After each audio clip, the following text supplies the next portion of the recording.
to the Cinementalists. Noun, plural. Definition, those whose love for movies runs so deep, they can't help but do a podcast about them. Hosted by Colton Robertson and Joseph George.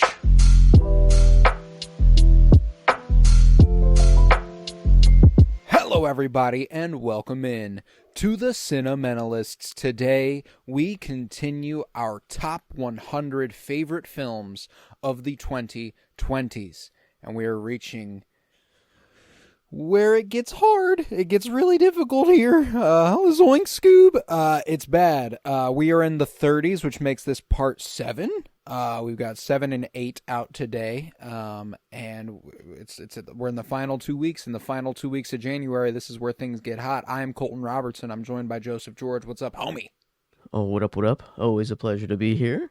Oh, and it is always a pleasure to have you. So we are in the 30s. How are things shaping up for you over there on your list? How are you feeling about it? Oh, man. This is, I think I realized something while kind of looking through all the movies. And yes, my voice probably does sound a whole lot different. I am very, very stuffy. I'll apologize up front for the rest of the episode. But I feel like these aren't movies that I can just throw on. Like, this is where they enter kind of a new league of, like, I have to make sure I'm going to be attent in, like, watching the whole thing. And I think I give them, like, this is kind of the new pedestal. And some, obviously the higher you go up the list, I feel like that just increases. But, like, right. I think this is kind of where that does happen. That breaking point. No, that's apt. I think that started for me, really. I mean, I've got a few sprinkled in there. Here and there, but collectively, beginning to end, I agree. I think this is where that starts. Because the 40s, I have a couple, but I have a few that, like Trap, that can go on in the background, and Emma, that can go on in the background a little bit. But I'm gonna lock the fuck in for all of these. So this is a good one. A good. It's nice to get back behind the microphone. It's been a good. I mean, what's it been? Has it been a week? Has it been almost a week? Was it last Wednesday? It's felt like about a month. I won't like. I mean, the last week's been fucking. I mean, it's been bad by any measure. It's been a bad fucwe week. Yes. Yeah. On a lot of different scales. Yeah. And last week, I actually had one of the only connections I would have been able to make to David Lynch on an episode last week, but we recorded the day before he passed away. So I mentioned in Dee Dee, Joan Chen deserves an Oscar nod for her work in Twin Peaks. And so if anybody was listening to that and is like, oh, you're a Twin Peaks fan, but you didn't say anything. No, we recorded before David Lynch passed away. And it really, now it's been almost a week. I've been sitting with it. It's been over a week now that when this comes out. But so I did not get a chance to rewatch any but one of these movies because I have watched 4 David Lynch movies in the last few days. So, I've been preoccupied, mourning a bit to revisit any of these, but I did need to alleviate some of that just a couple nights ago because we were about to enter the hellscape. Because of just the dismantling of democracy as we know it. It's no big deal, but the oligarchy's in full reign. We're going, but if you're ready to take us on into the 30s. I need to talk through movies for a little bit, man, so I'm ready for it. If you want to knock it out, we can begin.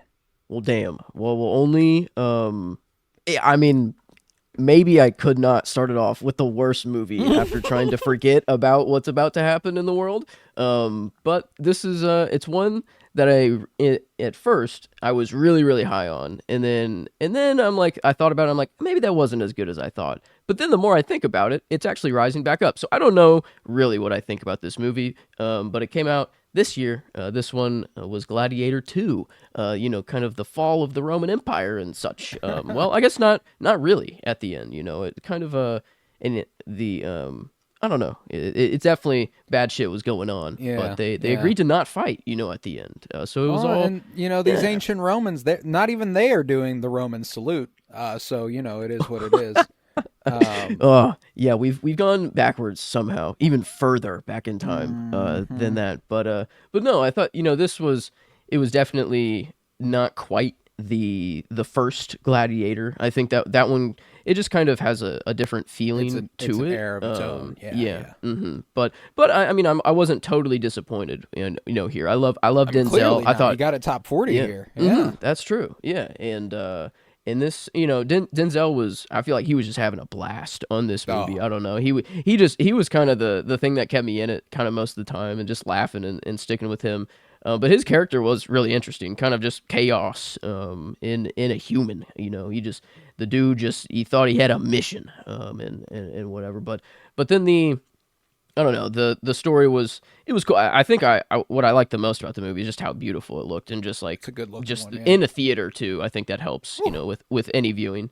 But yeah, I did say that these are kind of movies that I can't just throw it in the background. And I feel like this one, the reason for it is like the ties it does have to Gladiator 1, and like like just whenever I'm thinking of just those moments. And I don't know, I haven't gone back to watch Gladiator 1 since, which is kind of crazy. I do have it on physical, and I do need to get around to Gladiator's it. So yeah, the shit. but- I love Gladiator, dude. That is definitely it was one of those ones that I was super excited for, and then the reception, it came out and the reception was lukewarm, and just like I mean, pretty much any big blockbuster these days is going to get greeted to lukewarm reception. It feels like there's no resounding like holy shit this rocks, besides like the few and far in between like Oppenheimer and shit like that. But I came out of the theater just kind of like, fuck yeah, dudes rock, like that was kind of that was kind of how I felt when I came out of it. I was like,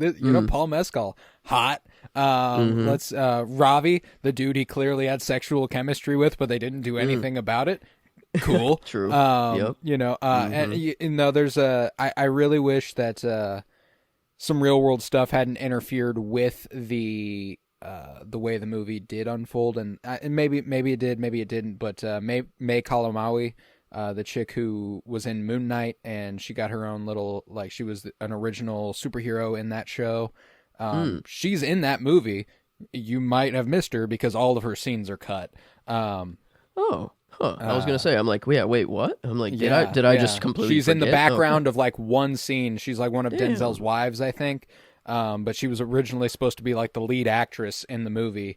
What? But she was very vocal about the Israeli-Palestine conflict, and she is Palestinian. So there is a. Yeah, so that left a bad taste in my mouth about the movie even going in, which was part of it also. So yeah, disappointment there. And that's the thing, is that's what the film was clearly missing, was like there's something that it's just not like, it's cool and it's beautiful, the action's awesome, it looks great, but story-wise you can tell there's a chunk that's lacking, and I think they made their movie worse by doing that, which really crazy. sucks. Yeah, but that is I didn't think it, like, you're right, like dudes rock, kind of, that is what you can take out of this. And like, but the movie opens with like a really good loving, like, I don't know, relationship that was, I don't know, I'm like, man, give me more of this kind of the whole movie. Like, give us I'm the like, softer side, and there's plenty of softness. Paul Mescal's like mourning and stuff. Like he's, he does a lot of, he hits a lot of the same beats Russell Crowe's supposed to hit and all that good stuff. But and that's one of those things where like it does the typical legacy sequel thing, where he basically does the exact same shit Russell Crowe did. But it's still compelling, like it is still compelling because that story is just that good. So it's kind of like, like Ridley Scott, I'm a big Ridley Scott fan. So like getting to go to the theater, sit down and watch one of his movies, which are always going to be visually grand. Like you had Napoleon earlier, another great example of a similar issue I had where I just felt like there's something missing, and maybe the director's cut will give me that. I still need to watch it, but visually, that's never going to miss the mark when you're in a Ridley Scott movie, because man, you're right about Gladiator 2 looking beautiful. Denzel had a great time. Joseph Quinn, nobody needs to prove himself to like a nobody like me, but he proved himself to me. Like I knew he was good in Stranger Things and stuff. I knew he was fun. But I'd never really seen him in anything other than that. And then I saw this and I was like, okay, this motherfucker's kind of got it. And I dug that. So yeah, Gladiator 2 kicking off the list. I dig that a great deal. My 39 is one you've already listed. And it's one I really, really, really wanted to get back around to. But like you said, these are the movies that you can't just throw on. I need to give my undivided attention for 2.5 hours on this one, which can be a lot to ask, especially if I'm not really feeling it. I'm just like, I want to watch a movie, maybe something fun. It's not going to be Anatomy of a Fall, you know? This is, that's where I have Anatomy of a Fall at 39. I've only watched it once.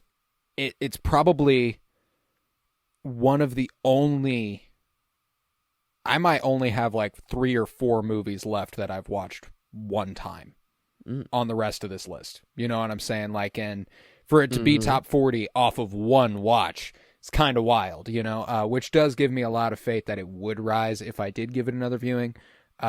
Justine Triet's direction of it is so elegant and formally exquisite. There's just so much attention to detail and precision in the craft that I think this just on a technical level excels in every capacity for me. I'm a really, really big fan of Sandra Hüller. I think she had a big year between this and The Zone of Interest, which yet to come.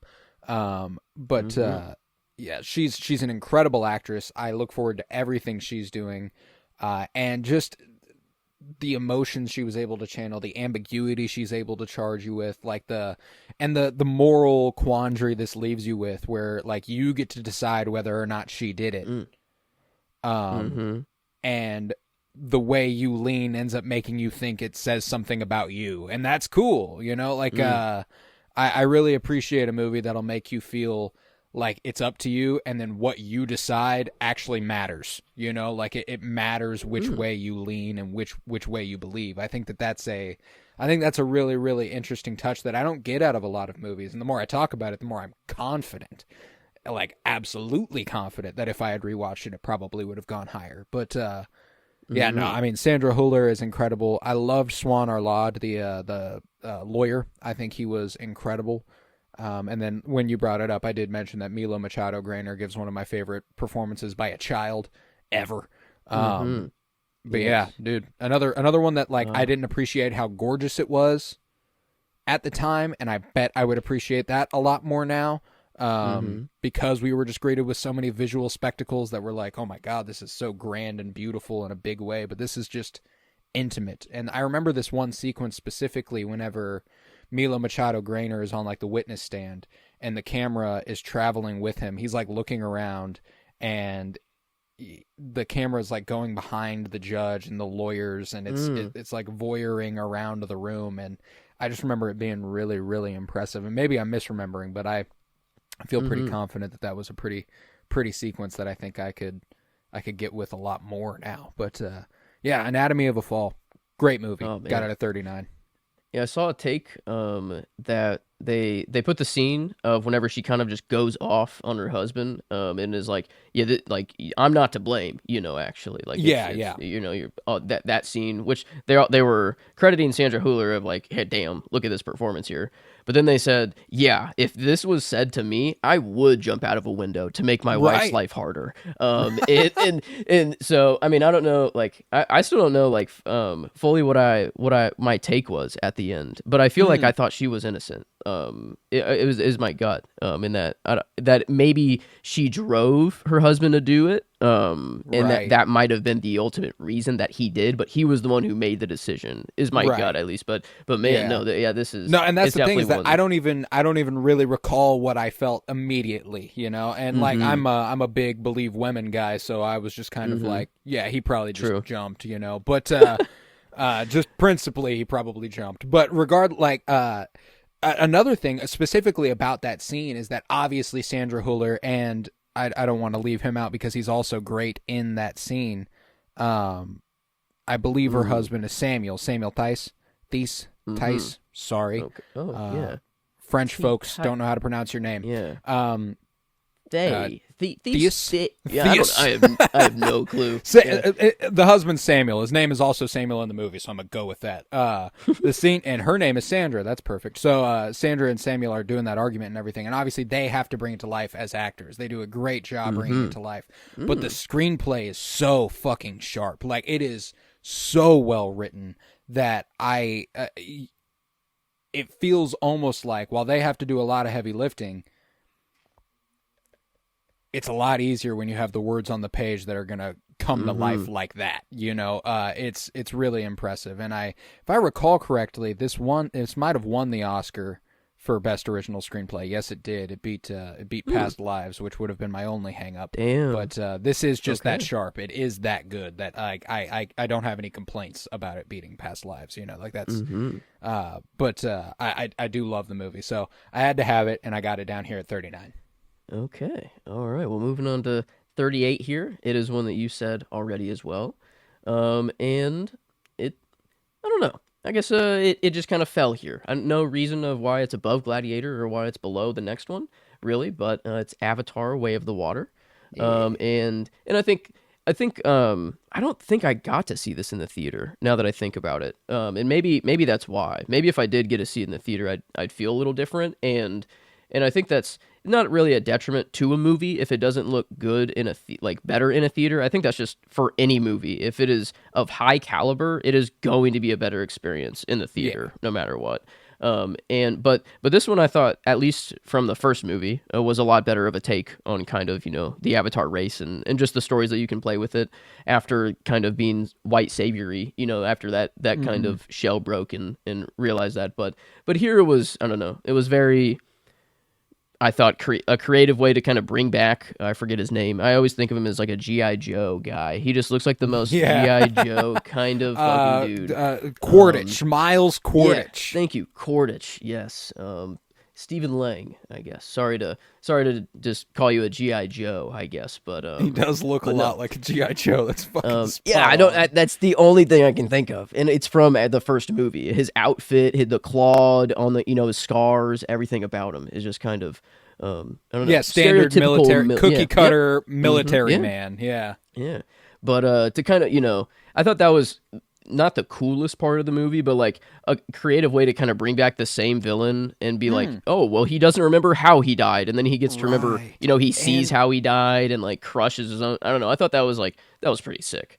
It is, and that's one of those things that I think really, I do need to rewatch that movie real bad. And again, just 3 hours and some change. It's just a lot to ask, so I'm not going to do it on any given day. But the way that character evolves. And, it is Miles, but it isn't Miles. Yeah. He feels a loyalty to Miles because that's who gave him consciousness. It's like his father, essentially.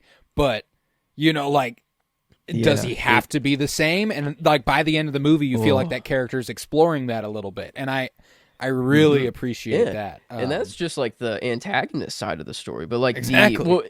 Yeah, and then the best part of the movie that I love is like the poaching, or like whenever they start like go killing the whales or like harvesting their brain fluid. Goodness, yeah, and like because I don't know what that fluid did, but it was like it was even more valuable than the thing they were mining initially or something like that. Yeah, it was so.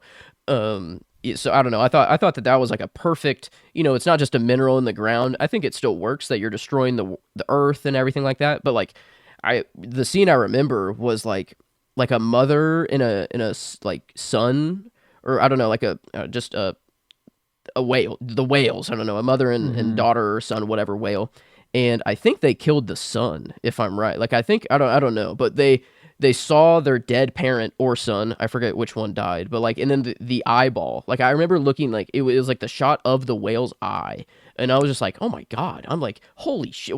I'm like devastated over this whale poaching. And I thought it gave like the unobtainium kind of like a new life. I feel like it was like I don't know, it's tangible in a live thing, which. Right. Well, and they do, and James Cameron's always been pretty, pro environment, and I mean, who's not pro environment, but there's certainly people who are pro destroying the environment, and that's fucked up. But the way they like return to Pandora, whenever they see them all like in the sky and they're like, oh fuck, they're back, after so many years, and then they just like crash their ships down onto the forest, and it like burns miles and miles of animals and trees and all this stuff, like no regard for the life on the planet. Like, yeah, like it's not a subtle metaphor, and sometimes you don't need it to be subtle. Like I love how on the nose that franchise is about what it's trying to say. And yeah, man, I dig Avatar: Way of the Water. One I badly need to revisit, but I dig that. I dig that at 38. My 38, and we're bouncing back and forth here. One you've already said. This is one that, again, a one viewing in the cinema, and it's just left me. I think of it more and more fondly, but I just cannot elevate it higher than where it's at. Okay. This is where I have Megalopolis. Here it is. Okay. Directed by Francis Ford Coppola. This is a confounding picture. Excruciatingly naive in its hopes, but it's so earnest that you admire it, like the spirit it possesses. It's really, really hopeful, and we need hope. And I really, really love, the visual language of this movie is fucking astounding. There's shots in this that don't feel like they should have been possible. Like, I still don't really understand what's happening. What my favorite shot, I actually have it as my Letterboxd banner, is whenever like the meteor is falling on the city and you see like the shadows of people on buildings like screaming and stuff. Like, God, that's gorgeous. I fucking love that image. Adam Driver is brilliant. Fuck what everybody says.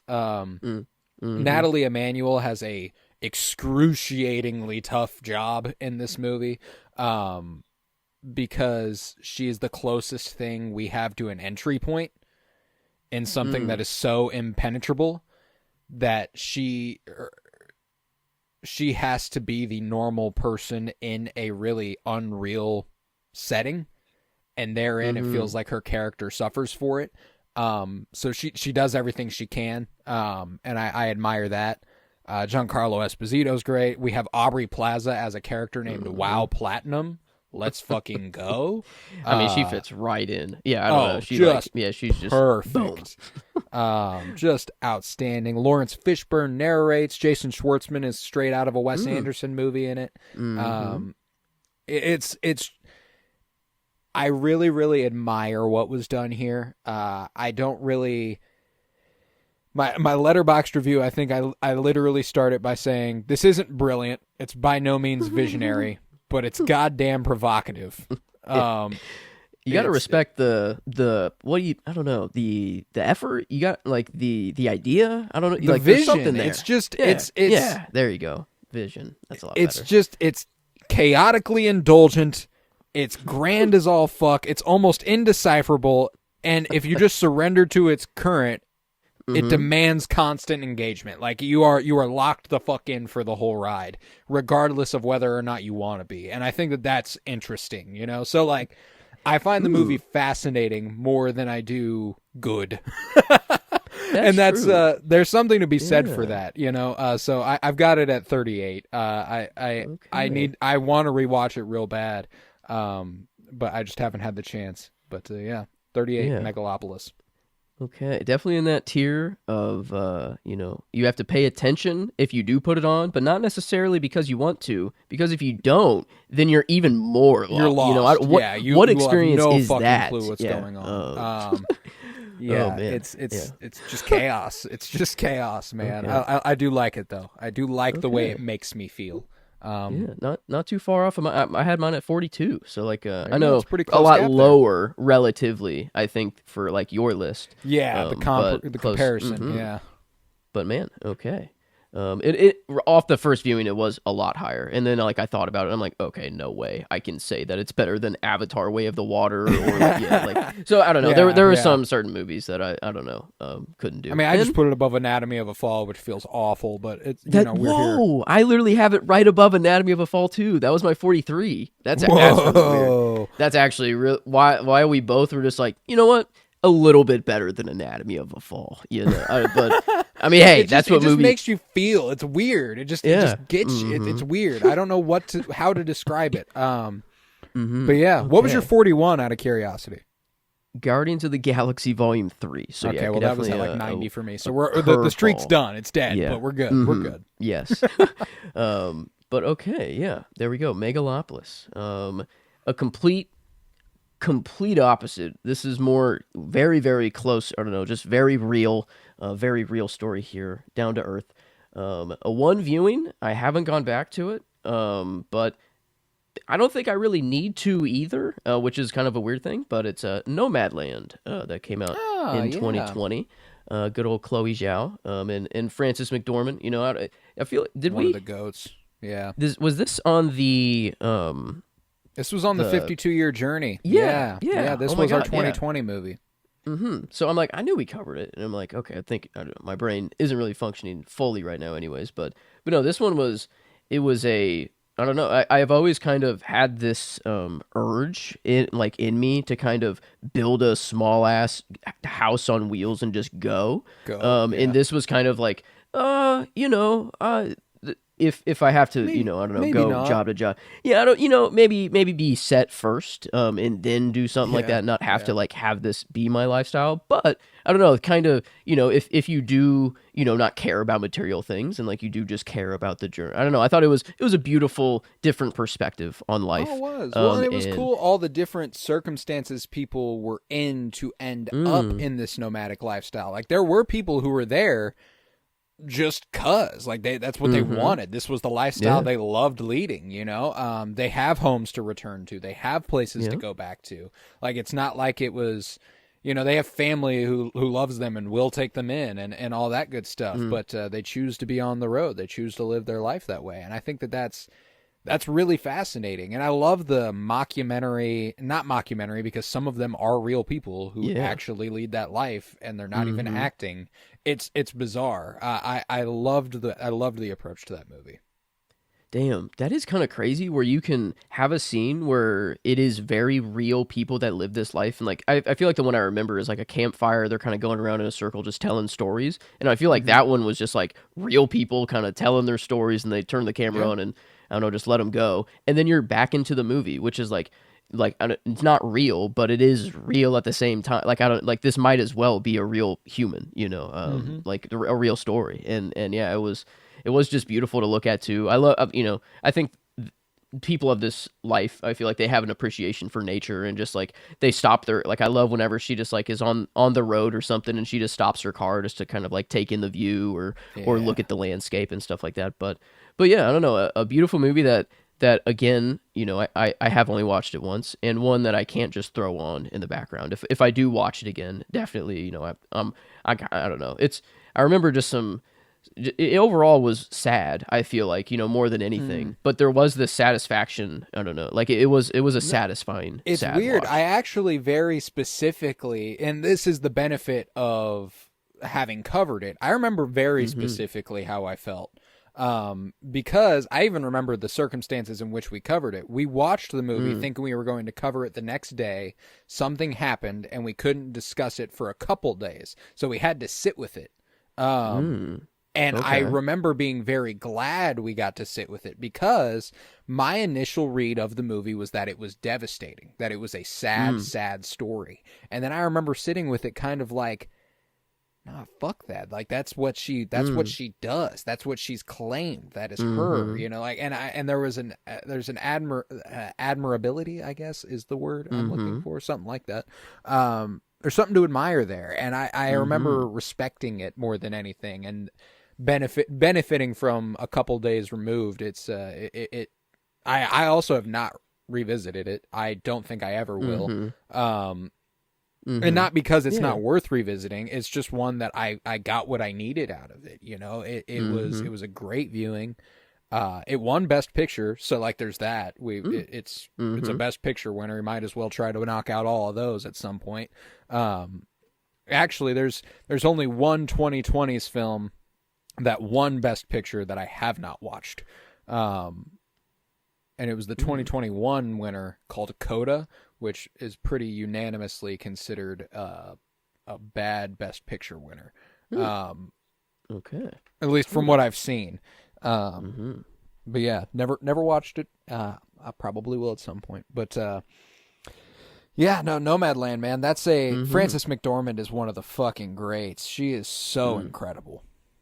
Yeah, she, I don't know, kind of taking the movie on her shoulders here. I mean, it is. I mean, it's her the whole time. Like, I mean, we do not get off of her. And yeah, she perfectly just fit in. Like, I don't know, with these people. I don't know if I'm not trying to like say that she is I don't know, that she is one of these people or whatever. She's got a lot of money. She's got probably very nice houses and all the things. But no, I don't know. She was able to act her ass off and I remember right one of the behind the scenes stories was that like someone like talked to her for a little bit and asked her how long she'd been doing this, like living on their own. She's like, "Oh, I'm actually I'm an actor. We're making a fictional movie."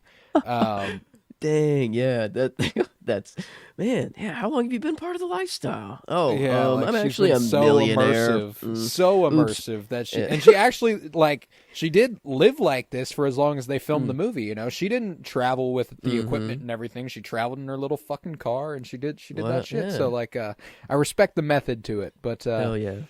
Yeah, all right. There you go. I've got one here that I'm confident you have, but I don't remember if you've said it or not. Okay. This is where I have at 37, The Killer. Okay, I have not said it yet. Okay. I couldn't remember. I feel like I must have thought of it at some point or compared it to something. But yeah, David Fincher, Michael Fassbender, and a great little supporting cast with Tilda Swinton and Charles Parnell. I really, really love this movie, man. Like, I remember watching it the first time because we did the David Fincher Spotlight in anticipation of it. I remember watching it the first time being like, yeah, that was cool. And then like the next day I was like, I'm going to watch that again. And I was like, oh man, yeah, this is great. What's missing? So the next day I went back and I watched it again. And that's, so like there's something magnetic about it that I was, I'm drawn to. And those are still the only 3 times I've watched this movie. But there's something to be said for the fact that I watched it 3 times in 3 days, you know? It is, I mean, gorgeous to look at. The photography by Eric Messerschmidt is some of the best of the 20s for my money. I think it is one of the best looking movies of the decade. Michael Fassbender turns in a great performance that is just so surprisingly funny. Just one of those things where if you don't know it's supposed to be funny, you won't think it's funny. And then the second you realize it's supposed to be funny, it's fucking hysterical. You know? Oh, fuck. I love everything about it, dude. And there's not a lot I can compare it to, really. It's a very singular movie about a hitman who fucked up. And it is so fun to watch, man. Some of the most incredible action sequences. The fight in the house where he shoves a fucking table leg up a dude's ass. Incredible. There's the dog chasing him out of the house and all that good stuff. Like, it's just, there's an electricity to it. There's a travelogue thing going on. He travels from place to place, and the narration's great, and all of it, dude. I'm a big fan of The Killer. It might be my favorite Fincher. Yeah, man, I dig it. I dig it a great deal. So The Killer at 37. It will be coming up in this episode. Actually. I mean, Tilda Swinton. Yeah. Tilda Swinton, baby. I love that whole scene. That scene. Oh my god. Yeah, that's one conversation. That's it. I mean, that is, she came in for one scene and one scene only, and she leaves her mark. I don't know. You remember Tilda Swinton in this movie, which is, I don't know, that is kind of nuts.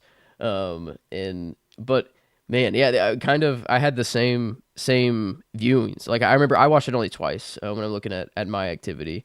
But I remember I watched it the first time and I was like, wait a minute, like I don't know, like I did like it, but then whenever you were like, wait, this is actually kind of funny, and like wait, like this is the first time he's ever fucked up, and now we're just watching him just kind of Spiral. scramble, yeah, and his whole world has gotten kind of thrown upside down. But it kind of, I don't know, it changed the movie completely, which I don't know, I ended up loving it. I guess we'll get back to it later in this episode, actually. So I mean, Hell yeah. we can even spread some more love. But okay, I think this one, yes, I think you've already said it.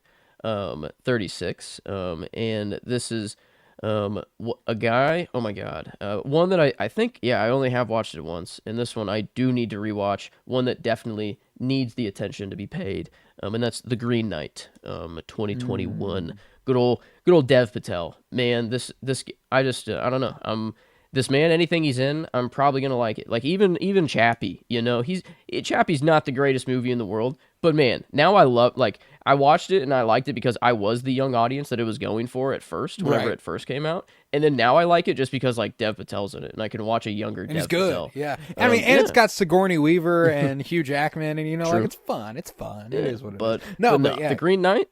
Now we're in shit. Yeah, we're in a different league. Yeah, we're in a different league definitely than Chappie. I just visually, I mean, it was like you can take a screenshot of pretty much any moment in this movie and it just looks like a fantasy wallpaper. And I love when a movie can do that. And then just kind of like, I don't know, like the story was very simple, but also at the same time, like you had no clue what was going to come next. Like he was just, all right. The dude comes in and he's like, kill me, like just, what was even the deal actually at the beginning? It was like, if you kill me, it's a game. It's a Christmas game, it's, do unto me what you are willing to have done unto you in a year's time. Yes. And that was it. That was what was it was so simple, and I love how deeply layered it is though. Like, this kid seeking glory goes and chases it down when this big scary guy comes in and is like, I'm gonna, like, let's play a game, do to me what you're willing to have done to you. That's right. And he cuts off his head, being a fucking idiot, picks up his head and trots out of there. Is like, see you in a year, bud. Like, signed his fucking death warrant like a goddamn idiot. I mean, similar to the killer for this reason. We talked world about that. Wait, like, he just first time that anything's gone wrong in his life, or like, no, just like sort of like he's a fuck up, and like you watch it thinking he's supposed to be the hero, but he never really gets there. He's never really the hero. He's continuously bad, and they're trying to teach him to be good, and he keeps failing every lesson. That's at first the ending. I was kind of like, damn, like really, like we are like this is how it's going. But no, I forgot that it was just do unto me what you want onto you. I thought he did kind of stroll in there being like, yo, do your worst to me, man. Like I swear I don't know, I'm just the best. But no, it definitely was like, way more cryptic. He teases him a little bit, like he says, do unto me what you, but he kneels before him and he tilts down his head. Like, that's right. Go ahead and behead me, like it's a test. He's not supposed to do that, but he does it. Even the king beforehand is like, remember, it's just a game, Yeah, I don't. This movie, hug. It's seared into my brain. Yeah, like I remember it very, very vividly, and I have not said it yet. This is one I will get to. Maybe we mentioned. Maybe it was just up on. We probably mentioned it during Monkey Man because I did have Monkey Man, and I see. So talked about the spotlight, but not and all that good stuff. Placed yet. Yeah. And I will have The Green Knight. I guess that is an interesting thing on my list, is that these two movies. I have not said Monkey Man yet, but I have said The Green Knight. So I do have Monkey Man above, which is interesting, and I think I don't know. I guess. We'll get to Monkey Man. Maybe a little spoiler foreshadowy, but like this, it's the most torn I am of the placements, and specifically just because it's both Dev Patel movies. And I Right. But Well, I and guess we as talked of right about now, them. Yeah, we talked about them back to back for the Dev Patel spotlight on Penny Bloom. You know, like, and even then we were like, "Ooh, I don't know. I think I might like it more. I like it, but it was just, we were so fresh off that it was hard to tell. I guess we've both, you know, you haven't decided clearly, but I did, and that's because I actually got to rewatch The Green Knight in the movie theater, in IMAX. Okay, that'll do it. Recently, last month, and I was like, yeah, that's the shit right there. That's the good stuff. So yeah, we will get back to The Green Knight, but I actually have one that I know you've already said at 36, and I know you've already said it because it shocked the shit out of me when you said it. Like, you said it, and I was like, what the fuck, man? That is way too low. This is where I have RRR, directed by S.S. Rajamouli. Yeah. And just low relatively, you know, like I was like, holy shit, what do you mean you have it that low? I thought for sure it would be higher for you. I adore this movie, man. It is so much fun. It is electric. The action is unbelievable. Like, it is just 3 hours of nonstop badassery, and then hard hitting moments, like whenever my boy Beam is tied up getting whipped and he is singing and he's not going to his knees, like, god damn, what a fucking G. Oh my god. Oh my what was god, I that's thinking? the shit. What the fuck was I thinking, what man? was I thinking? But he's got and then, like, it's the barbed wire they wrap around it. It starts clinging to him and he's still not going down. Beam is the shit, dude. Oh my god. Yeah, dude. I love this movie. I do. I think it is it's one of the coolest, like, you know, buddy comedies ever too. Like, that obviously, like, it's a lot more than a buddy comedy, but like the relationship and friendship formed between Beam and Ram is just so good. And like it's so epic that I still don't think I know exactly how long of a time it spans, but it feels like fucking years, dude. It feels like this movie is forever wrapped up in 3 hours. And I just have such a great time with it. The VFX are incredible. It looks great.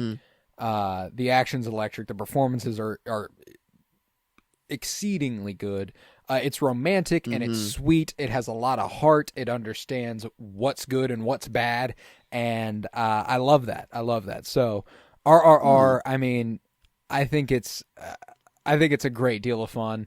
And this is one that I'm confident in its placement. If I watched it again, you know, the only one that I think it could switch places with is my 35, and we'll get there very shortly, you know. But that's where it is. You know, this is it can't go higher than that. It certainly can't go lower. So RRR, the shit. Love that movie. Yeah, probably mine. That is the highest, like, highest growth possibility, if that makes it, like, highest. It could that one, it could jump the highest out of any movie off a rewatch. And yeah, maybe it is just, it has been a while, and I'm not. I remember I was so high off of that movie. I was like, this is the best action movie I've ever seen. This is the most like, how can you fit all of this in a movie? I mean, I guess it was like 3 hours, but it was like 3 hours, yeah. Yeah, but I mean, like, holy shit, like, in Megalopolis, you know, it's kind of setting out to do a lot. This is setting out to do more, maybe, everything, you know, and like, holy shit, did you get everything in this movie? And I mean, musical, fight, dude, comedy, the romance. dance sequence is incredible. Like, the dance off with the fucking whiteys, it's incredible. I love it. They're doing Let's Beam win. Fuck. Yeah, what a for G. the late for his for boy, the best wingman. For his oh my boy. God, come on, yeah, dude, like, it's the shit. I might rewatch this shit tonight, dude. Like, I'm so fucking hyped talking about RRR. It just gets me going. Yeah, 36 RRR.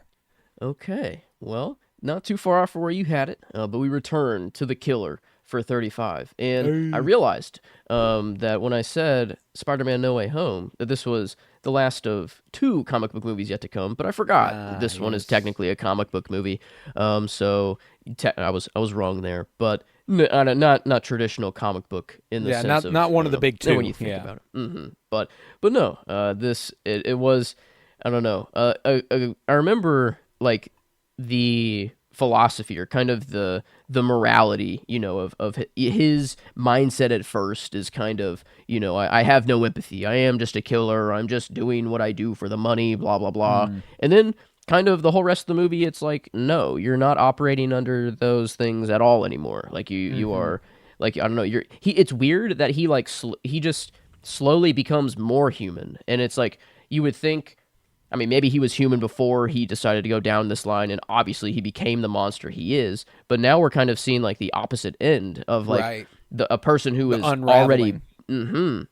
and like the end, it's kind of like, man, he kind of got away with it. It's like, Yeah. but we, I don't know. You see that little like the twitch, like he's not fully okay with that. Like you're still left with, it's not the happiest ending, but dude has like millions in the bank and is on a beach, He has or everything whatever, he could but- ever want, but there's something he's Yeah. out, and that's not That's not true. fulfilling anymore. Yeah, it's yeah, it's good, man. The Killer is it's one I do want to rewatch though. In fact, it was one that I almost did the other night. Every other night I ask Emily, I'm like, all right, from this number up, pick a movie. We're gonna try to watch it. And that's been successful some nights, and it has not been successful others. And The Killer was one of the unsuccessful nights, because that was the one she was like, oh yeah, that looks like the fun one from that. Because we'd watched some of them recently, some of them were too long. This clocks in at under 2 hours. It was just the one, and then we still didn't watch it. But yeah, The Killer, man, I'm a big fan. I'm a big fan. Was this a straight to Netflix movie? Tragically, remember. yeah. Yeah, that is crazy. Like that this could, I don't know. This is, what a weird world. Where a movie like this, this is like I don't know. This is just a theater movie. This it is felt not like the movie Yeah. was so gripping that it feels like a theatrical release in my mind. Like I feel like I saw it Yeah, on the big I screen. know. I That's did. what I was gonna but, say. like that's Is like- it's that good. It belonged there. And it never. I mean, like I'm sure it got a limited Netflix release in New York and Los Angeles, and they went and saw it in theaters and shit because they're in the big cities, and like 10 theaters showed it or something. But God, I hate that Boo. horse shit. Yeah. I hate that That's horse not shit. cool. Not cool. But no, I love The Killer, man. Beautiful, beautiful movie. So I dig that, clocking in at 35 for you. My 35 is my most recent rewatch from this list. This is where I have Furiosa, a Mad Max saga. Dude, I rewatched it with the hope that it would rise. There came a point about halfway through where I was like, it's not going to, but this is still fucking electric. Like, this is exactly where I had it going into the rewatch, and this is where it's at now that I've rewatched it. It is so fucking cool. Like, I can't get over how fucking cool it is. Anya Taylor-Joy is great. Chris Hemsworth is the highlight. I'm comfortable calling him the highlight. Like, that is still one of my favorite supporting performances of last year. He does an incredible job, and he's obviously having the time of his life. Ready, steady, go! I love everything he's doing. He's having a blast out there. It's gorgeous to look at. I cracked open the 4K. It was the first time I've watched the 4K, and that was fucking awesome. It was the first time I'd watched it since the theater too, so it'd been a while. It'd been 7 months, and my Letterboxd review was a simple BRB, gonna run through a brick fucking wall right quick. Yeah. No, yeah, you leave ready. I don't know. Like, you are ready to take on anything in the world. Oh, dude. And it is crazy how it's like, exactly what happens after this movie, because it like is literally Mad It Max. literally Like, bleeds right into Fury Road. and Like, so much so that when I into- rewatched it, I realized that the last shot is Charlize Theron, not Anya Taylor-Joy, which I did not catch in the cinema. That blew my That's fucking nuts. mind. Yeah, that's crazy. This is, I don't know. It makes it just makes it more beautiful. And yeah, this, I mean, I think you like the order. I have RRR a lot lower. And I don't think I should, but I think this order was at least like, I knew that at least I had Furiosa above RRR, which was surprising. And like I thought, like, at first, right out of the theater, I think I would, or out of the viewing for both of them immediately, I would have thought RRR is like top 10. This is like the whole, I don't know. I was just on a different level, but this Right. Furiosa was like, I just I I don't respect know. It that just it is feels a tighter. Maybe it yeah. feels like I I don't know respect that what it the is word a is. prequel to a movie with such a strong, unique identity Mm, like Fury Road, and it doesn't try at all to be Fury Road. Like the fact that it is a mm, completely different movie and fulfills everything I would want, everything I would want of that story. That's shockingly impressive. You know, like just like mm, to not even try to imitate what you were doing with Fury Road, and even in some cases, like nothing has touched the sandstorm sequence in Fury Road for me, mm, like maybe ever. That might be the best action sequence that's ever been done, where it's flashing to black and white and it, the mm, lightning strikes and all that stuff. Fucking unbelievable. But that mm. shit where the dudes are flying in their little rigged up they've got like parachutes and like motors on their back that look like giant industrial fans. Oh, Like and then the guy with oh, the giant squid is getting closer and closer and closer and all that. And then you got the fucking Bobby mm-hmm. Knocker back there, and he's just like, can I do the Bobby Knocker yet? And like all that good stuff. Like it's so Australian and it's so Uh, awesome. I I I I'm a big fan. mm-hmm. Furiosa is just so much fun. And the ending, just like the mythical nature of it, like some people are okay with the idea that she just shot him right there, and then Mm. some wish that she'd done it more poetically, and they like to think she did. But what she said to me, Mm. from her own words, was this: there is a tree growing deep in the citadel. Like it's so fucking cool. I adore that movie. So Furiosa had to be up Mm-hmm. here, and couldn't rise any higher, couldn't fall any lower. 35. I'm confident in that Okay. placement. All right. I got it a little bit up higher. That's for sure for me. Making a little statement with it a little bit when I get there, but it'll I be next episode for me. But here at 34, I got one. I've said this in, I don't know. I guess I feel like we've said this a lot. One that you've already said, but I think I am confident that you did actually say this one. gotcha.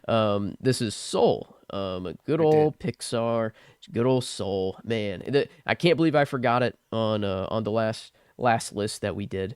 And it felt criminal that I didn't even put it on my favorite movies list. And for sure, for the 2020s, I had to have it on here.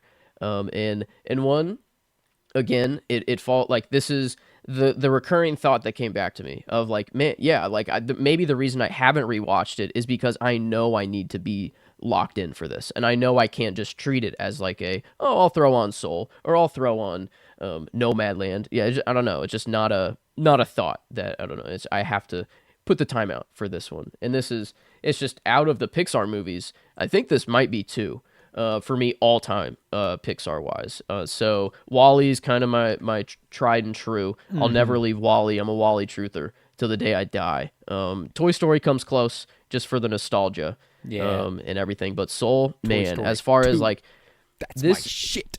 Sorry, go yeah, ahead. I don't know. Toy Story can't really get to the level that this movie gets to. This movie, No, like yeah, it's this, different. yeah, it feels much more adult. Like I think this is for the I don't know our age, or I feel like we were kind of the target audience for this movie. Is like It gets I pretty existential. Like yeah. and it's visually pleasing enough, and fun enough and funny enough for Mm, the young mind, that like it's the rare Pixar movie that most Pixar movies are a great fucking time for the kids, and mm-hmm. they're just layered enough to be a good time for adults.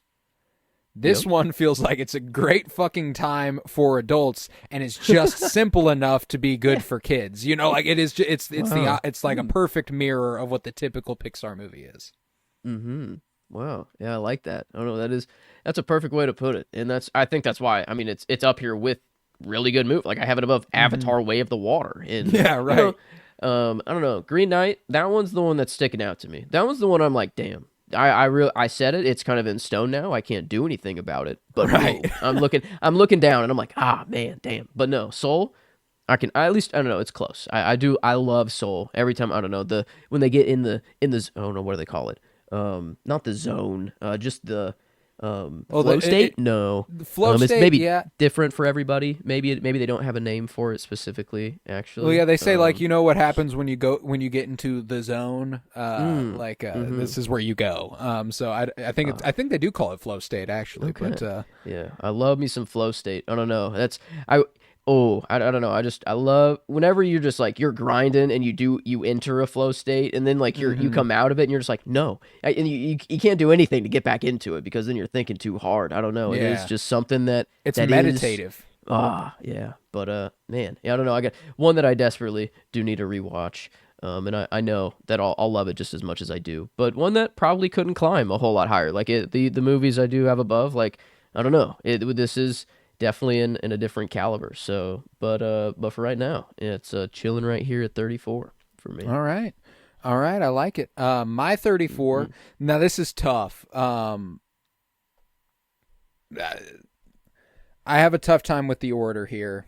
But like the rest of the episode, I have a tough time with the order here. I feel like they could go any spot and I'd be okay with it. Mm-hmm.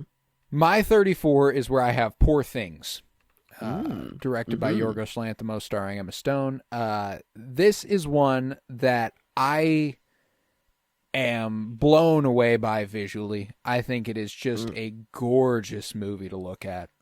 And we're coming up on a year since I last watched it, which is definitely the largest gap for the last 5 of these movies. So I do think there is something to be said there.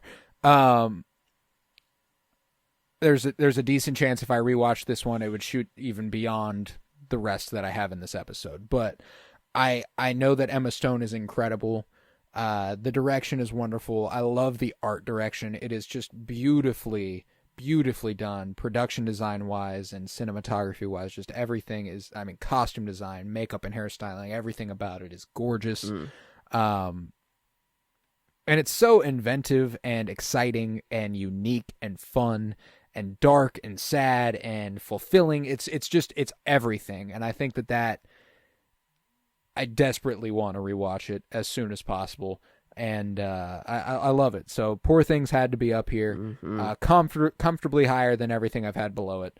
Oh yeah, and not so comfortably lower than the things I have above it. That's how I'll put it, because I think it could easily rise. But yeah, this is where it's at today in the living document at 34. And just outside this episode for me. And I don't know. I guess I'll maybe save the juice for then. But no, yeah, that's I don't know one that a lot of these, like, surprisingly, I'm looking at them now, like they are one-time viewings for me. Whenever you said like for you, like it's like it'd be very surprising for a movie to get up here with being only a one-time viewing. But I'm looking at mine, I'm like, damn, one. I don't know, it's kind of more, I guess, more common for me, which I guess makes, I don't know.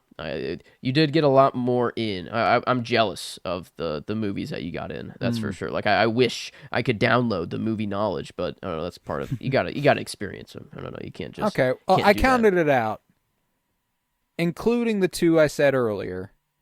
Mm-hmm. In my top 40, I have 10 one-time viewings. So it is a fourth of them. There are plenty one-time viewings. Now, I really, really want to make it back around to some of them before they come up. But yeah, that the 2 I said earlier are the last 2 of this episode. Megalopolis and Anatomy of a Fall. But yeah, the rest of these I have seen more than once. I think all of them twice, actually. No, my next one I've seen several more times than that. So, yeah. But yeah, Poor Things at 34. Okay. All right. Well, me, I have yours was Furiosa, kind of the most recent viewing. This one is my most recent viewing, and it did exactly the same thing. It just kind of stayed exactly where it was. And this is James Gunn's Suicide Squad in 2021. And the actual last comic book movie before we get to the comic book movie that I thought I had, Right. But I still had it above The Killer, I guess. So it is in top 2 territory.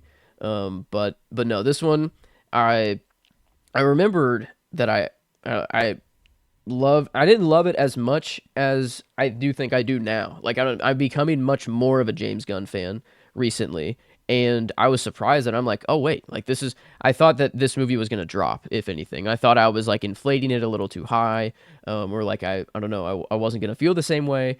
But no, I watched it. I was, I'm kind of in the dumps, getting out of the flu, and like like I watched the Hunger Games, I guess, and I feel like I kind of feel bad for the Hunger Games movies because of just how bad I was feeling while watching them. But this was kind of the first one where I'm like, oh, dude, I'm just having a blast the whole time. Like I don't know, I was just in it. He just does groups so well. I can't get over like how every single character in the movie has something. Like you can go, I don't know. I think that is maybe his formula is just like, well, the more characters I have, then the more I can interconnect them and more I can just give, their origin story and make you care about them. And I don't know. I feel like it works for him. The more people he has, and he just knows how to make them work well together. And I love the beginning of the movie kind of leading you astray of like, oh, is this really the squad we're gonna be sticking with like for the whole movie? Because I'm trying to think if I did see this in the theater or not. I feel like I did. I feel like I actually went out to see this in the theater, but I can't remember for sure. But the only reason I think I did is because I think whenever I was in there, I'm like, wait, is this actually the cast? Like, I'm like, I thought I was coming in for a way different movie. Whenever you have Pete Davidson and I don't know, just all those other people that were in the first, just literal Suicide Squad to be the distraction for them. And then that's just the opening for the movie. And I love all of the, anytime there's text on the screen, it's always like into the world somehow. Like, I think it says like, 2 weeks earlier, and it's Idris Elba like wiping it off of the prison toilet that they're in, and like all of blood splatters that make things. But I mean, it's just this movie has so many different little parts to it. Every little character has their moment to shine. Harley for sure shines like crazy. Whenever she's just off on her own completely and just doing fun. I love how like she gives no fucks. I just absolutely nothing bad could ever happen to her. Like there's so many. The flower power sequence is so fucking dope too. Oh my God! Yeah, you are the only one fit to carry my javelin, and and then I feel like his dying breath. He lets out carry it for, and he slaps. She literally slaps him in the face. Like, what the fuck do you want me to carry it for? Fucking asshole! Yeah. And then the whole military surrounds her. She's like, you won't believe it. This guy told me to carry this javelin, and he didn't even tell me what for. And then she's just fun. I mean, man, she's great, man. She's incredible. Mm-hmm. But I don't know. In every other Bloodsport, I love me some Idris Elba. And his like suit. I don't know. I love the kind. It reminds me of like Eternal Tech a little bit of like just kind of how it all I don't know. Eternal Tech doesn't really unfold this way. But like it was the closest thing I could think of. I don't know. I feel like I got a little bit of that nanotech sort of thing going on. I don't know why. There's like something else that's bugging me that it feels very similar to somebody else, and I think it's in the comic book vein. But the closest I could get was the Eternals, and it just didn't. It didn't feel totally like the right, way their shit like grows over them. It doesn't I get what you're saying. Mm-hmm. It's the best I can come up with on the spot here too. But I mean, like obviously Iron Man did some shit with nanotech, but like very fair. I don't know. It's a little different. But no, I don't know. Regardless, cool character design all around here, and Weasel. Weasel was very small. I thought he had like I don't know. It was a lot smaller of a role here than I thought. I'm liking him just. Weasel knew how to swim. Yeah, the dude dies at the very beginning, or at least you think he does. You think? Yeah, it's a post-credit thing where he gets out of the water and he's like, yeah. They said that he killed 27 children in the movie. And like, is that because I remember like, was it like 7 children in the show? Like, I think they like lowered, I don't know. I didn't remember 27. But that's what, I think Rick Flag is just, he comes and he's like, we don't know much about him, but he killed 27 people or children. So, we know we're dealing with the fucking monster. But, no one knows. No one knows the poor. It's just freaky to look at, man. That's all. My God. That's his only crime. Is that he's disgusting to look at. I will say he does work a lot better in animation. Grotesque. I mean, like, don't get me wrong. I've got a lot of empathy for him. he's gone through it for somebody who didn't really who definitely didn't kill anybody. Yeah. But goddamn, is he hard to look at? That is a nasty fucking animal guy. Yeah, he's not very nightmare fuel. That is for sure. He he almost drowned in that movie, and I was like, fucking thank God he's not in this. You know? Yeah. I was like, I don't want to. I don't want to look at that all fucking movie. Yep. No, but now we care. Now we know. Now I love the guy. Bring him back. Yeah. I need more Weasel. Give me a Weasel movie. Give me a Weasel solo.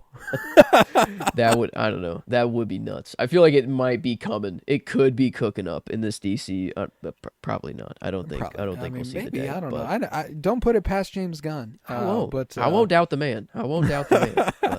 But yeah. No, I love the Suicide Squad, man. It's a fun fucking movie, and it's heartwarming, and yeah, it's everything you expect of James Gunn at this point, and probably what we should expect going forward more so, which is great because I love it. Yeah, but good one.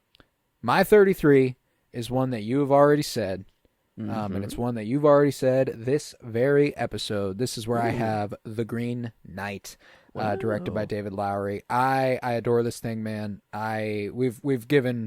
We talked about it quite a bit. I don't really have much more to add. Dev Patel's incredible. I love Alicia Vikander. She's great. Joel Edgerton's great. Sean Harris is the king. Barry Keoghan pops up. Aaron Kellyman pops up. Yeah. Ralph Ineson is the Green Knight. And just, is this really all there is? What else ought there be? I fucking love that part. And then the whole Flash...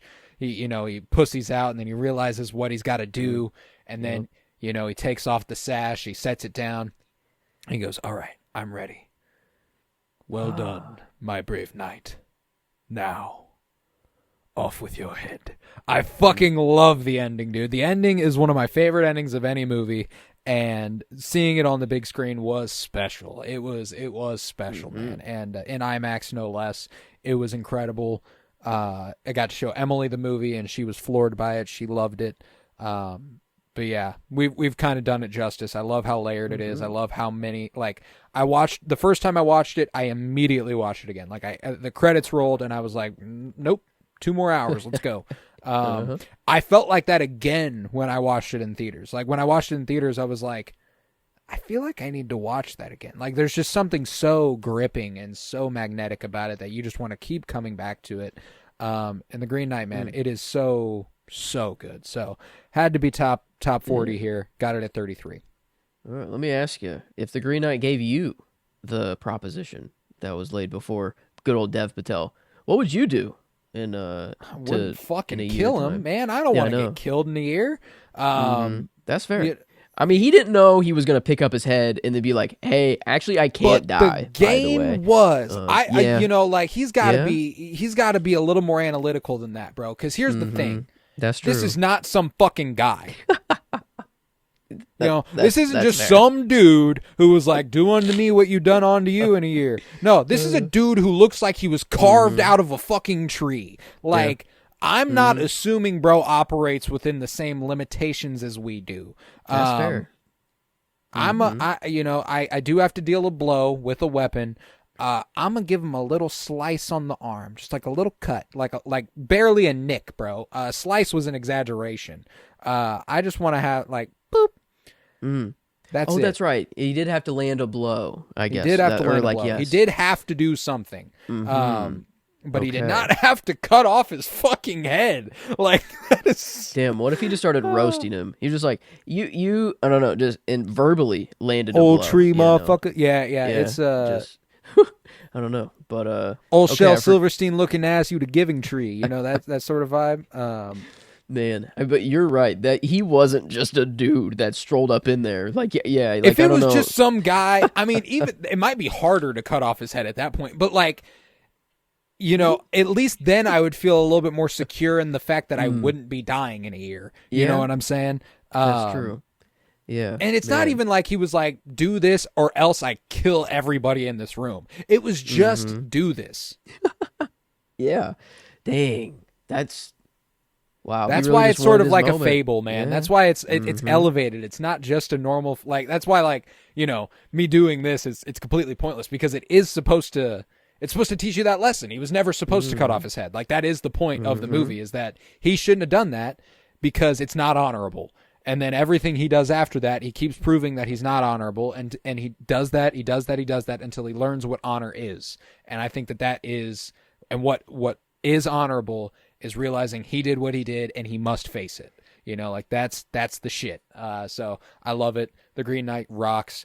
And I feel weird about it being here, but that's how I'm gonna feel the rest of the way. I feel weird about it being here. You know, like it's all of them are too low. Until we get to the top 3, all of them are too low.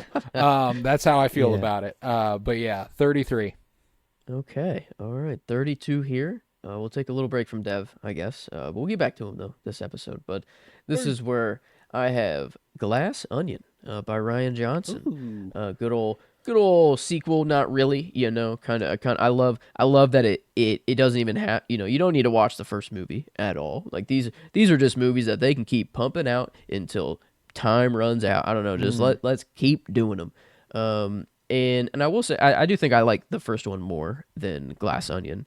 But it was still, I don't know, this formula just works. Let's get together a ensemble cast and let them go. And I guess the only constant, let's have Daniel Craig as Benoit Blanc because you have to. I don't know, you got to have Benoit Blanc. And this one I felt like it was just a little more self-aware that the first movie kind of did like resonate with people. I think like they knew like that the twists and stuff, I don't know, like it felt like they needed to constantly outdo themselves a little bit sometimes, and I feel like the first movie took itself a little more seriously. Like in this one, it's a lot more comedic. I think the Glass Onion, you know, you just have a lot more like Batista. I don't know, I feel like he's you know given a lot of comedic value, like just a lot more comedy thrown in there. But overall, still, I don't know, I'm in love with the movie. It's up here at fucking 32. So I mean, I didn't. I feel like I'm complaining a lot, I guess. He's just dumb. Yeah. It's so dumb. It's brilliant. No, he's just dumb. I fucking love how prescient that movie is. Definitely a candidate for the largest gap as far as a movie we both have. Yeah. This is sitting at 62 spots as I had it at 94. You have it at 32. And I don't think we will get a larger one than that. You know, you mentioned the Suicide Squad earlier. I had that at 75, so automatically smaller gap. Guardians was a 50-spot gap. RRR, yeah. I mean, still, I still hate it that it's down there, but still, smaller gap. Yeah, I think Glass Onion. I've got little faith we have a bigger gap than that one for both of us having a movie. But yeah, man, okay. Glass Onion's fun. It's a lot of fun, and Ryan Johnson's the shit. I can't wait for the next one. Wake Up Dead Man's going to be a great time. Josh O'Connor and Kaylee Spaney. Come on now. Come on now. I'm in. Yeah. I'm in there. But my 32, and again, we're at that point. Everything is too fucking low, all right? Yep. Everything's too low. This is where I'm deciding on the spot if I want to go with it. Yeah, I'm going to go with it. Cool. This is where I have Babylon, directed by Damien Chazelle. And for some people, this is too high. It's certainly not too high for me, man. Really? I love this movie. This movie is divisive. I don't know if you're aware of how much this movie is not liked. What? Ooh. Yeah, this is not a universally beloved movie as it should be. This is actually, I would say, stumbling upon someone who likes Babylon is more rare than stumbling upon someone who vitriolically despises it. Now, why? Couldn't tell you. I don't get it. I love the movie. That's why it's top 32 on the decade for me so far. I think it is so loving. I think that Margot Robbie is a fucking star. She's a star as Nellie Leroy.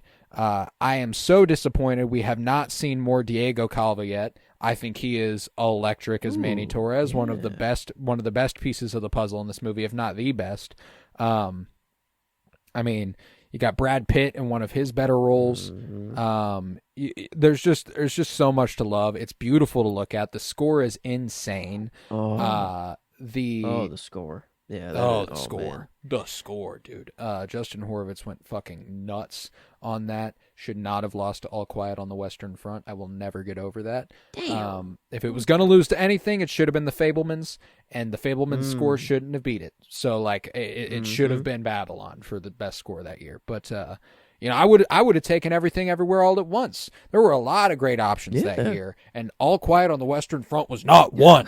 But regardless, Babylon, it rocks, man. I think that it's just got such a great energy. There's so many ups and downs, and I feel like it just captures the essence of the corruptive nature of Hollywood and the movie industry.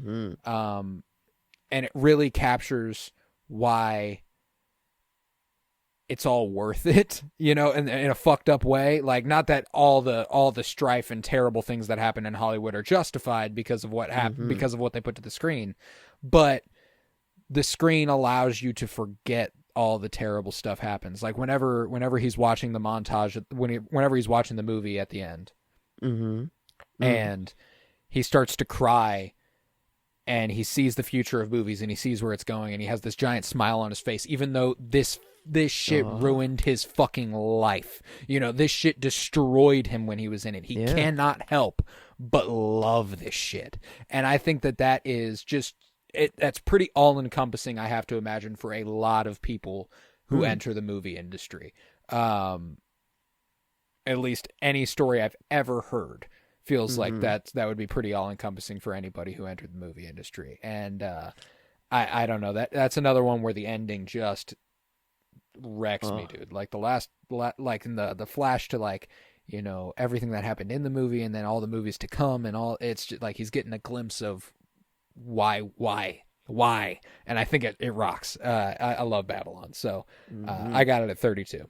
Yeah, I got it a little higher, that's for sure, for me. I'm a lover. I don't know, I love this movie. I did not know it was so divisive. I guess I watched it a lot later, I think, than most people, so maybe I was just devoid of all of that. But no, I have the list of all the movies that pop up there at the end, and trying to get through them, a little checklist. Oh, try to knock them out. That's right. I think I've only gotten through like maybe 7. I think. I mean, it's a lot of movies. There's a lot of movies. Yeah, there's say just total number 51, I guess, on this list. Someone made it on Letterboxd. Frank Yan, thank you very much. If you did get them all. But Babylon is available earlier in the Cinementalist catalog, as it was part of our season 1 of Cinema Surprise, and those are our first episodes. So it's in the first 12 episodes here. Babylon. We do we have any more that we've already mentioned? They might all be higher. Like that's how good the Cinema Surprise project was for me. Yeah.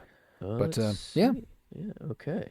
Babylon. All right. Well, yeah, we'll get back to it in a lot later for me. But moving on here. Okay, this is it. The Green Knight, man, it has me second guessing. But I did have logic of why I did this. This is where I have Monkey Man right here for me at 31. And I think this is when I said at the beginning that this is a different league of, like, I can't just put on this movie and have it be background. This one it's kind of I think it has another thing to it. It's like, I can't just put it on the background, but also I feel wrong putting it on at home. I think this is the most theater movie out of the ones I've said. In Avatar, Way of the Water's in here, Gladiator 2 is in here, but like this one is just made for the theater. And I think it's because of like the camera is so dynamic during the action sequences and stuff, and I feel like whenever you're in the theater, that's just part of your peripheral vision, and it's like you're in the action. You feel it so much more because you can't just see like your TV and like it. I don't know. Whenever it's just a TV and there's dynamic shaky cam, and I wouldn't even really call it shaky cam here. It's more of like the camera's just fast and you're like with the action a lot of times. And I feel like whenever you're just like on a smaller TV, you see the whole TV and the wall behind you, and if you're not in the movie completely, like I feel like that's just lost a little bit. But in the theater, it's just, I don't know, you're there. The sound is booming. I feel like there's just so many more things that elevate it. And maybe this is, I'm trying just to find the reason as to why I haven't watched this movie again. Because I remember, The like, best this I was, can come up with. yeah. And I think it's like, I don't want to do the disservice. I don't know. I loved it so much. I want to, like, encapsulate that. I want to just keep that forever. And I feel like now, with the conflict of the movie dealing with a whole different country, and then now, I don't know, things are just hitting closer to home the more and more as we go on through life, and maybe it won't look like other countries soon enough. Sad, I don't know, like just any movie with a revolutionary spirit is just hitting a little harder. And I think upon a rewatch is it. It's very, I don't know. The Green Knight, that's the only one that I still feel very weird because it is Dev Patel, and like I feel like if I do just compare those two movies, I think The Green Knight's just made better. But like as far as just Monkey I Man don't know. resonates, man. Like there is like that shit made me fucking cry when we went and saw it. Like that, and a lot more than I thought I would. Like I thought I was in for a kick-ass action flick, and it certainly is that. But it's a lot more too. The kill where he bites the knife and puts it in a dude's throat. Oh my god! What the fuck?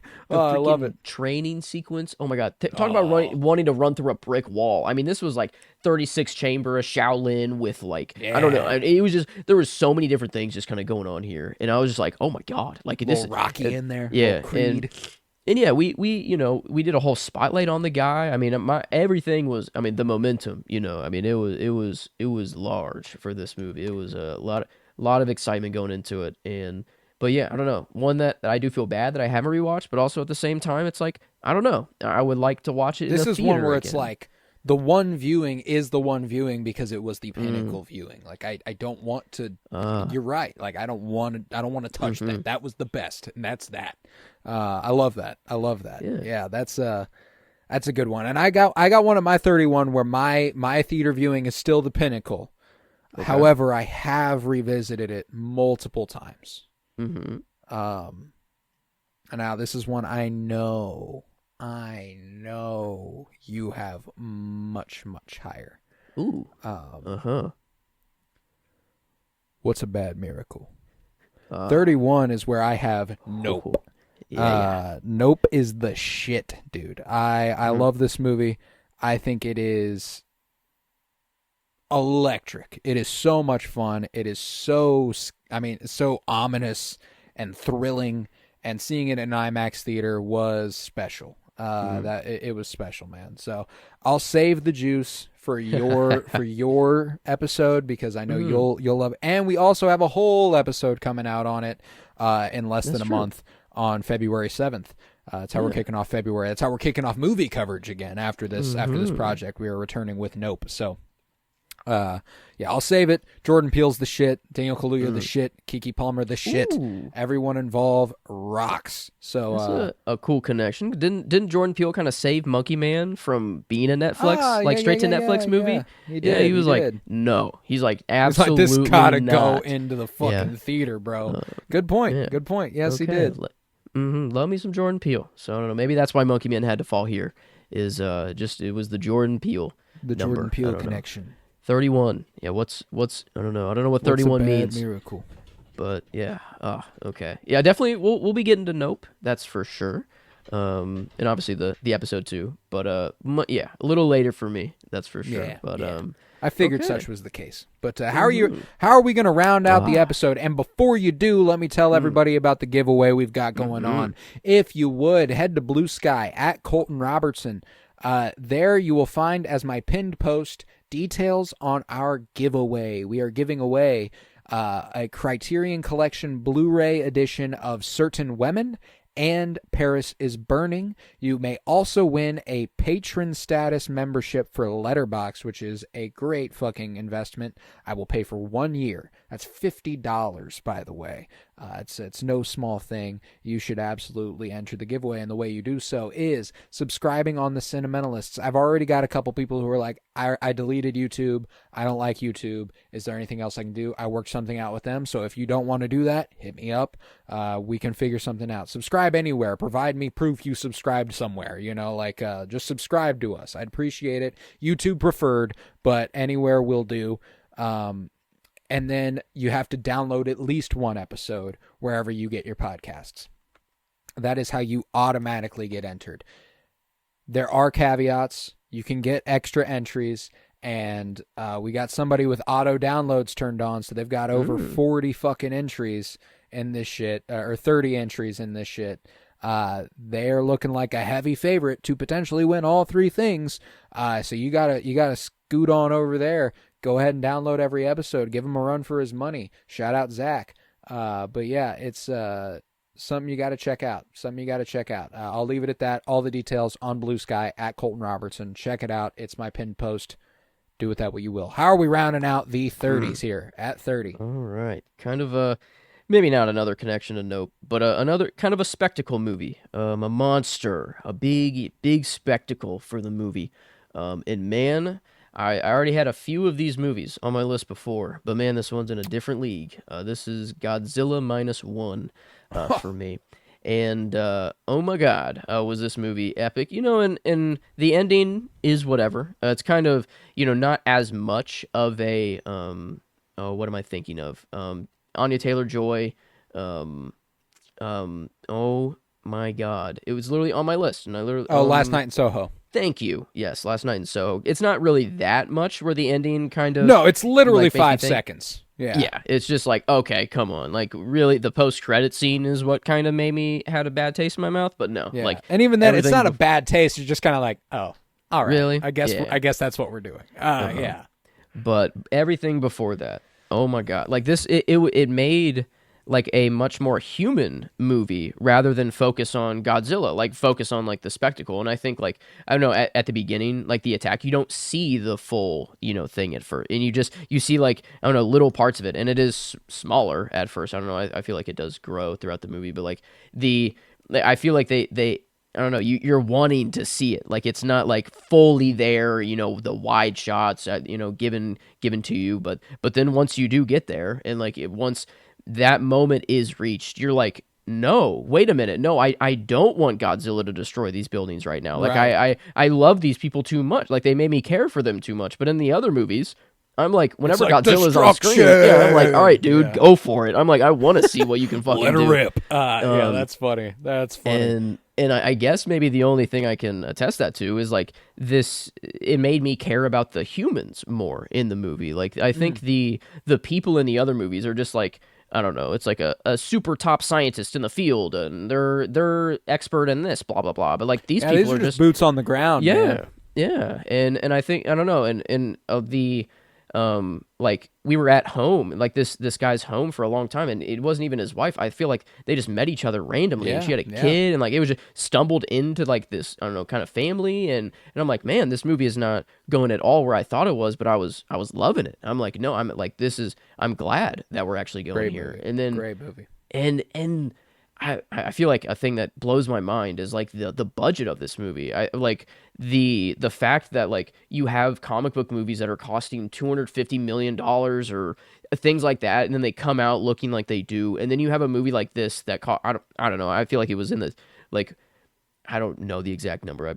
I feel like it was like $10 million or like $15 million.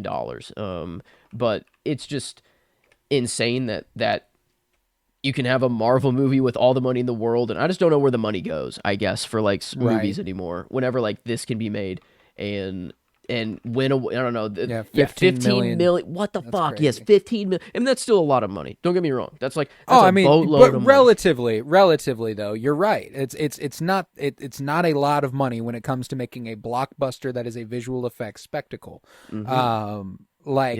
I mean, shit. Even looking at The Creator. $80 million. Damn. Holy. Alien Romulus, $80 million. Damn. Like even those, which are relatively cheap compared to those $200 million movies you're talking about, are tens of millions of dollars more expensive than this was. And yeah, you're right. I also have no clue where the fucking money goes. But interestingly enough, Glass Onion does not hold the biggest gap by itself anymore. It's the exact same size gap. They are both a 62 spot gap. I had Godzilla Minus One 2 spots above Glass Onion in the 90s episode. So I had it at 92. How do we feel like, Anatomy of a Fall, what comes after that? Megalopolis. What comes after 2 of Glass Onion? Godzilla Minus One. Godzilla Minus One. I don't know. That's great. I don't know. I love when shit like that happens, man. It's so random. I love it. Oh, but yeah, that's a good way to round it out. I've also got quite the epic to conclude at 2 hours and 50 minutes, which is insane. Okay. This is where I have John Wick 4. 2 hours and 50 minutes. Holy shit! It does not feel like that at all. That movie rocks. It's fucking electric, dude. This is one of those ones I saw on the big screen. And it was my first Keanu on the big screen, which was a big deal for me. I love that man. I love John Wick, and Chapter 4 was as good as it gets, buddy. That was so fucking sick. You got Hiroyuki Sanada in there. Donnie Yen? Yeah. Bill Skarsgård. Obviously Ian McShane. Lance Reddick. Oh man, Lance Reddick. Yeah. No. Clancy Brown. Clancy Brown gets a role in this one. He's the Harbinger. That's his fucking name. That's sick. Yeah. Rina Sawayama was in it. She's incredible. It's just such a large cast of people doing awesome fucking stuff, and I love when that happens. John Wick Chapter 4 is also probably one of the best looking action movies of all time. Like, it is a gorgeous, gorgeous movie to look at. Chad Stahelski. If Chad Stahelski and Keanu Reeves aren't doing a John Wick movie, I don't really want it, you know? Luckily, Ballerina is going to slide. The one coming out this summer because Keanu is going to be in it, and they are marketing it like that. Like John Wick is a part of this movie. I'll take it. I will take it. But it's got like a really fucked up title too. It's like what's the official title of that? Let's see. From the World of John Wick, Ballerina. That's the official fucking title. From the World of John Wick? Yeah, that's... Yeah. Huh. Yeah. But it's going to have Anna de Armas, Angelica Houston, Lance Reddick, Keanu Reeves, Norman Reedus. All right. I'll take it. I'll take it. Man, the one I didn't know, like, I was very late into the John Wick game. That's for sure. And the stairs, I knew of the meme. I knew. I mean, yes, I just knew of them. France as a whole, the fact that like everything done in France is fucking incredible, dude. The duel, where they go to set up the duel, like everything is so fucking cool. And I mean, the whole action sequence around the Arc de Triomphe, like everything there, like the cars and all that, like what a fucking awesome movie. The sequence in Japan with the the Zen Garden action sequence, like what the fuck, dude? It's just balls to the wall. What if we made one of the best and coolest looking action movies of all time? Send it. And I love that. So wait a minute. I've got what's how up? many spots above RRR did you have John Wick for? Did we do it? Okay, never mind. I had it 4 above. That would have been another. That would have been crazy. I thought we did it again, but close. I don't know. At least in the same episode. There you go. For me as well. So, but man, yeah, no, it's one that I don't know. Maybe John Wick and RRR, a little underappreciated, for on my list. But this is one too where like when we watched Monkey Man, which I had in the 40s, I was like, that's better than every John Wick movie. And obviously, I feel a little like that was one that I feel confident was a fresh out of the theater opinion, because John Wick 4 is unbelievable. Just like looking at the stills that are in the letterboxed, banners. Like, dude, the best. Oh, yeah. What a fucking picture. What a picture. Man. Yeah, they didn't disappoint. That's for sure. I mean, it's tough, like, whenever a saga's just going on for that long to keep it going. Like, it's the same world, but it kept getting bigger and bigger, and they kept outdoing themselves over and over. And I think they found the formula. They're like, we know how to do this shit now. Like, we're like, and now we're showing off. Like, now it's like, here's what we can do. And Yeah, I don't know what the next one will bring. It has some very, very big shoes to fill. Yeah, for sure. But very good way to top off the list, though. Yeah. But yeah, go ahead and rattle off your 30 through 39 for me one more time, and we can get out of here. All right, 30 at Godzilla -1, 31 Monkey Man, 32 Glass Onion, 33 The Suicide Squad, 34 Soul, 35 The Killer, 36 The Green Knight, 37 Nomadland, 38 Avatar: The Way of the Water, and 39 Gladiator 2. All right, I got 30 John Wick 4, 31 Nope, 32 Babylon, 33 The Green Knight, 34 Poor Things, 35 Furiosa, 36 RRR, 37 The Killer, 38 Megalopolis, and 39 Anatomy of a Fall. And with that, we will conclude this episode of The Cinementalist. But don't go anywhere, because what should be queued up for you, ready to play next, is Part 8, the 20s. And if you thought this was some good-ass movies, guess what? They're better there, baby. They are better there. You're going to want to stick around for that. So we got the 20s there. Go ahead, download, rate, and review wherever you might be listening. We appreciate it greatly. Keep coming back.